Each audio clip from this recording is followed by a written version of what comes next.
Hello and welcome to Choir Talks. My name is Greg O'Neill. I'm the worship pastor at Ridgecrest Baptist Church in Madison, Mississippi. Choir Talks is the podcast form of my devotion that I would share with my choir. A few years ago, we painted our choir room and just renovated it a little bit. And as a part of that process, I commissioned a piece of art, someone to do a painting for me. I want that room to inspire the people who walk in there, who are my worship leaders and helpers, just to inspire them to worship. And so the painting, I gave the artist specific instructions to base the painting off of Psalm 95. It's a great psalm because it is an invitation to worship. That's the psalm I want to look at with you today a little bit. I hope that you'll enjoy it as I do. Here's how it starts. Come, let us sing for joy to the Lord. Let us shout aloud to the rock of our salvation. Let us come before him with thanksgiving and extol him with music and song. For the Lord is the great God, the great King above all gods. In his hand are the deep places of the earth, and the mountain peaks belong to him. The sea is his, for he made it, and his hands formed the dry land. All right, that's really the first verse of this psalm. Let's break it down a little bit. The very first word is super important. He says, come. It's an invitation. And I want you to think of this song as an invitation for you to join this psalm writer in worshiping the Lord. It's not only an invitation, but it's an imperative. It is, we need to do this. This is super important. So here's the way we begin a worship service. We implore one another and plead with one another to come together to do it. The next two words are let us. And those are important words because he uses it over and over. He says, come, let us sing. And then he says, let us shout. And then again in verse 2, let us come. Haven't read verse 8 yet, but in 8 says, come, let us bow down, let us kneel. Over and over, he uses the words, let us. And I want you to see in that worship is a together thing. I know that you have worship moments when you are off by yourself with the Lord, with an open Bible perhaps, or on the side of a mountain, or looking across the ocean. All of us can worship the Lord in solitude and in that quietness of a personal moment. But there's something powerful about doing it together. And this psalm writer is emphasizing that. As he extends the invitation, he says, let's do this together. Let's join our voices together to worship this God that we love. So come, let us sing for joy to the Lord. So I'm going to stop on that word sing there. As you know, I'm the worship pastor, and really my emphasis as a musician is singing.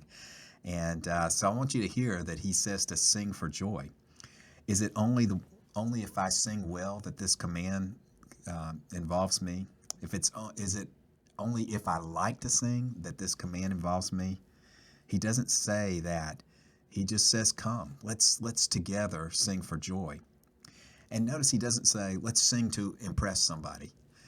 So if you feel like you can't sing or your singing voice is not pleasing or whatever, this does not let you out of this command. We're not here to sing to impress anybody. We are here to sing to the Lord, not to one another. We'll do it together, but our focus is to sing to the Lord. He is the object of our affection. A lot of times we almost make ourselves the object of our affection during worship. When we come into a time of worship, often we're like, I don't know if I like that kind of music. I don't know if I like this kind of worship element. And we start talking about our own preferences and what we like. But this psalm writer gets it right when he says, come, let us sing to the Lord. It is for him. It is for his glory, and our focus needs to be on him. The next verse says, let us shout aloud to the rock of our salvation.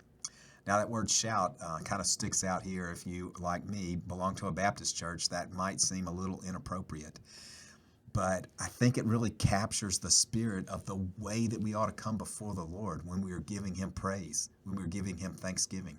We should come with that unbridled joy that you can't dampen down. You can't make me softer. I have got to let out this expression of praise to the Lord. Praise can be a noisy thing. Sometimes praise is a soft thing, but praise, when you are singing to the Lord, can be a noisy thing. When God, notice that he says the God of our salvation. When God has reached down and plucked you out of the darkness and given you salvation, he's given you an eternal inheritance in Jesus Christ. When he's changed your life, man, that deserves unbridled enthusiasm. It deserves a shout. Come, let us come before him with thanksgiving and extol him with music and song. So the first verse is really praise, even though it doesn't mention that word. And then he throws in also, here's another thing that we should approach the Lord with, and that's thanksgiving.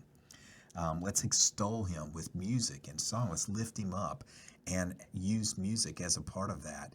Use our artistic creation to express ourselves to the great artist, the one who is the creator of all that. All right, why are we doing this? Verse 3 answers, for the Lord is the great God and the great King above all gods. Why should we do this? Because he's great. He is above all. He holds it all together. Everything belongs to him. The next verse says, in his hands are the deep places of the earth. The mountains belong to him. The seas belong to him because he made them all. He is the creator of everything. This first verse of this psalm tells us that God is transcendent. He is great and awesome and beyond what we can imagine. Everything that we know is created by him. He is great. And so we praise him in a great way. All right, here is the second verse of this psalm. Verse 6 says, come, let us bow down and worship. Let us kneel before the Lord our Maker. For he is our God, and we are the people of his pasture, the flock of his care. This second verse has a really different character about it. Instead of us being loud and shouting, now we're coming in a more intimate way before God. In the beginning, he is the transcendent God who makes everything and who is so grand and big. But now we get a different character about who God is to us. I want you to see the relationship words here. He says, come, let us bow down and kneel before the Lord, our Maker. So he's not just the maker of heaven and earth, but he's the maker of us. He says he's our God. He is our shepherd, and we are his sheep. So now in this second part of the psalm, we have a relationship with this God, and it causes us to worship in a different way. Now we come humbly before him, and we come into the presence of someone that we have a relationship with. He is not only transcendent like the first verse, but in this second verse, he is immanent. He is close to us.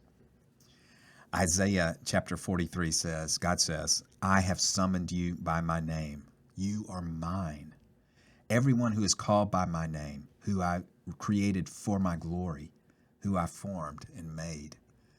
Listen to the relationship that he has with us there. He made us, and we are his, and we're created for his glory. This psalm ends in an unusual way, though. It ends with a warning. He says, today, if only you would hear his voice, do not harden your hearts. This psalm that starts so upbeat ends in a difficult way. It ends with this warning. This psalm writer expects that if you are worshiping God, that you are going to hear the voice of God. This communication is not only us singing and shouting toward him, but it's hearing and receiving from him. So he says today, if only you would hear his voice. Anytime that we worship the Lord, it's a two-way communication, and some of our time should be spent listening and discerning to see what God might be saying to us. And in this case, he says, don't harden your hearts. He goes on to say, don't harden your hearts as you did in Meribah and as you did in Massa in the wilderness. He's referring back here to the children of Israel as they left Egypt and they wandered through the wilderness. God blessed them. He gave them manna. He gave them quail, and he provided for their every needs. And yet they were thirsty, and they grumbled and they complained, and they said, let's go back to Egypt.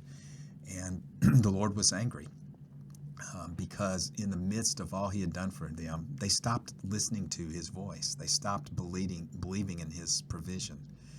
And so he gives us a warning, and he says, as you worship me, listen for my voice. And when you hear me, don't be disobedient to what I tell you to do, as the children of Israel had done.